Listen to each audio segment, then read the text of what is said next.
Um ano e pouco depois do artigo, Veja publicou uma reportagem assinada pela repórter Cássia Maria Rodrigues, acusando o capitão Bolsonaro de ter um plano chamado de beco sem saída de explodir bomba nos quartéis em protesto contra os baixos salários. Foi bombástico, se me perdoa o trocadilho. Aí a coisa ficou bem mais séria. O capitão Bolsonaro teve que se explicar com os superiores e negou tudo o que a revista tinha publicado. Começou então uma guerra de versões. Depois desse desmentido, Veja confirmou a sua denúncia e aí publicou um croquis dizendo que ele tinha sido desenhado pelo então capitão Bolsonaro com o desenho de onde a bomba explodiria na adutora do Guandu, no Rio de Janeiro. Pelo desenho, a explosão na adutora ia ser com TNT, dinamite, e tinha também, segundo a reportagem, aquelas ameaças de bomba nos quartéis.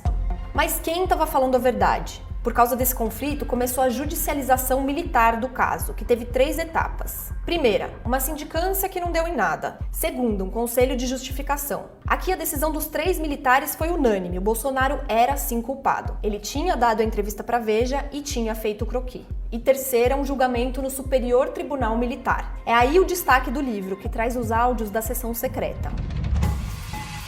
Os áudios, uma preciosidade, me fizeram voltar no tempo 32 anos atrás, como se eu tivesse escondido lá, numa sessão secreta, assistindo, ouvindo a íntegra do julgamento dos 13 ministros que acabaram absolvendo Bolsonaro por 9-4. Pelos áudios, os ataques na sessão se voltaram contra a revista e contra a jornalista. Disseram que a repórter não é flor que se cheire. Chamaram ela de leviana, de sensacionalista e também falaram que ela era muito serelepe. Mas como foi que o mesmo homem, condenado um pouco antes de forma unânime, acabou sendo absolvido? Uma parte central do julgamento foi a análise dos 4 laudos periciais grafotécnicos sobre o croquis que Veja publicou atribuindo ao capitão. 2 laudos diziam que era impossível definir a autoria, portanto, laudos inconclusivos. E 2 laudos diziam que foi o capitão Bolsonaro que desenhou o croquis. Na leitura que a defesa do Bolsonaro, feita por ele próprio, levou para o tribunal, havia um empate de 2-2. O tribunal acatou essa tese levada pelo Bolsonaro e entendeu que 2-2 aplica-se o princípio in dubio pro réu, ou seja, na dúvida se absolve o réu.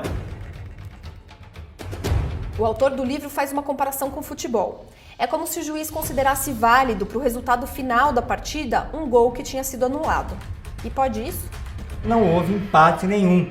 O que há nos autos, nos documentos do processo, que estão no livro, os laudos, são 2 laudos contrários ao capitão. Os documentos e os áudios me permitem aventar que houve um grande combinado para absolver o capitão, dentro de um acordo de que ele então saísse do exército logo depois do julgamento. E foi o que aconteceu. 4 meses depois, 3 meses depois, ele se candidatou, foi eleito vereador e o resto é história.